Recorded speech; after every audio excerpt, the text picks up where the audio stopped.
जैसे ही कप्तान ने हुक्म दिया, तमाम एहलकार मशीनी कुत्तों की ढाल में तेजी से आगे बढ़ने लगे। लेकिन अचानक जमीन से एक खौफनाक मंजर उभरा। रूहें आहिस्ता आहिस्ता उठने लगी और फिर अचानक बिजली की सी रफ्तार से हमला कर दिया। कप्तान ने लम्हा जाया किए बगैर अपनी उंगली ट्रिगर पर रख दी। एक जोरदार झटका लम्हों में धमाके की सूरत में फटा।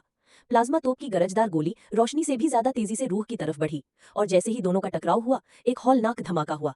ये इंसानी तारीफ का पहला मौका था कि किसी रूह को सामने से मार गिराया गया था। जैसे ही ये खबर फैली, तमाम एली टीमें फौरन बिजली घर के प्लेटफॉर्म पर उतर आईं। 3 अतराफ से भरपूर हमला शुरू हो चुका था। दूसरी तरफ डॉक्टर चंद सिपाहियों के हिसार में मरम्मती रास्ते से बिजली घर में दाखिल होने का फैसला करते हैं, क्योंकि सिर्फ एक ही रास्ता था इन गैर फितरी मखलूक को खत्म करने का, उनकी तवानाई के मनबा को काट देना। लेकिन अंदर दाखिल होते ही उन्हें सामना हुआ एक तेज रफ्तार रूह से। ये मखलूक इतनी तेज थी कि प्लाज्मा गन से निशाना लगाना भी मुश्किल हो गया।